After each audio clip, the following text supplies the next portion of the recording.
I want to talk about a little bit of the hiring process and what you should be looking for in an A player and why an A player matters. When you have, you've hired thousands of people, and maybe it's not directly you, obviously, but when you are hiring, why does an A player matter and what do you define an A player as? Yeah. So hiring, just as a meta comment, is one of those things that everybody thinks they're a scientist about, but nobody actually is. Like, there's just so much bull crap out there in Yeah. terms of the way people think about hiring. Like, I mean, I'm sure you've heard this, like, oh, here's what I do. I have hidden cameras in my reception area to see what the candidates, how they treat my receptionist, right? Or I drop $100 bill on the floor. And you see this kind of just misconception about how people work and how the world works in the idea that you can find these magic beans, right? These magic questions that you can deploy down and ask somebody this magic, what's your favorite interview question? And it's like, no, those tricks do not work.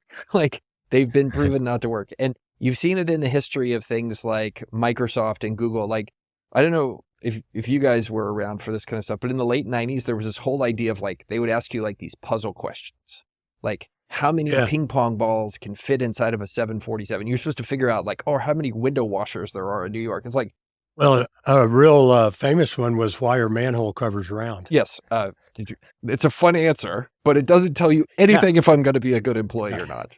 Yeah. Yep. By the way, it's to save metal. No, I'm just kidding. It's because you don't want the manhole cover to fall on the person down. There's no way it can fall through the hole. Never mind. That's a distraction. No, but yeah, I remember that. But it's a great point that it's just like, stop trying to find these like tricks, right? And it's a problem with America. We all want to take a pill when we actually need to do some real work. And the real work you have to do is you have to understand how people work. There's a normal distribution of people, right? We have the normal curve that we know. And the top 10% of people are going to produce a heck of a lot more than the middle 50%. And your job is to figure out how to find those people that for a given job in a given role in a given pay band are going to produce more than the next person. And so that's my definition of an A player. It is very different than what you hear a lot of people use, like the Steve Jobs, like asshole genius type definition. That is not my definition of A player. My A player is, if I'm going to hire a housekeeper or a chef or a CEO, like, I want to hire the person for that given role, that given set of responsibilities is going to be a top 10% performer. So that's how I define A players. And then I'll pause there, but we can go into how to find them.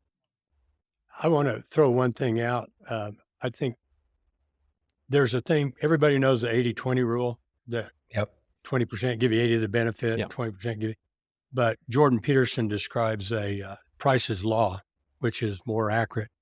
And it's this, it says the square root of the people engaged in a project do half the work. Okay. So if you have 9 people, that means 3 are doing half, no big deal. If you have 1,000, what's the square root of 1,000? I don't know. 20. You lost me there, Martin. Can't do it. Anyway, a very small fraction are doing half the work. And those are the A players. And it's so much more powerful to get those people in place, even though the drawbacks oftentimes they're expensive. And so anyway, that's just comes to mind as we think about why it's so important. 100%. Yeah. So when you're doing you're looking for that 10% player, what are some, like, even generic across the board, not specific to the role, but specific to more of the values and the talent level, the behaviors that they default to that you look for in an A player?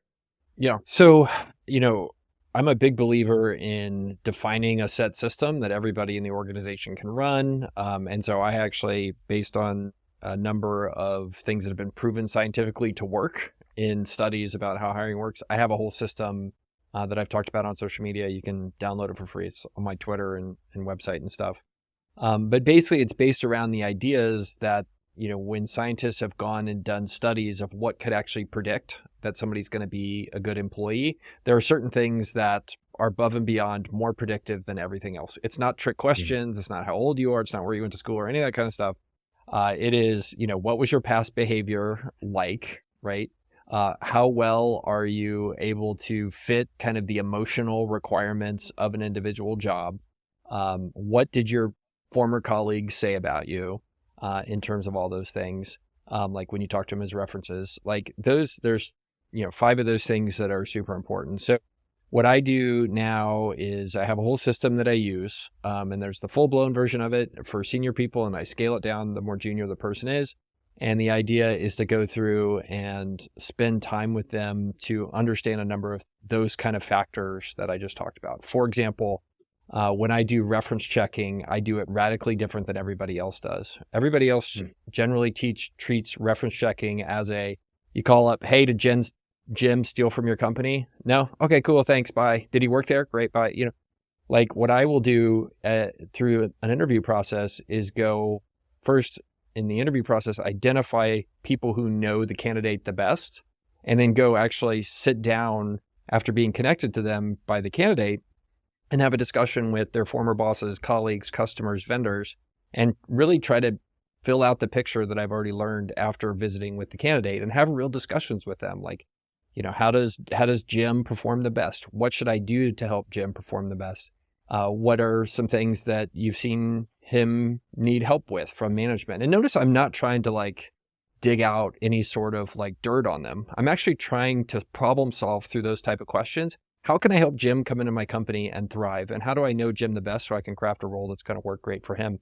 And so, that difference and having a process that understands the science of what actually predicts candidate success is just a game changer for me, because I can have a much higher chance of hiring somebody that's this top 10% player instead of just hoping they walk in the door, which, a lot of people's hiring processes right now are just rolling the dice and hoping they get there.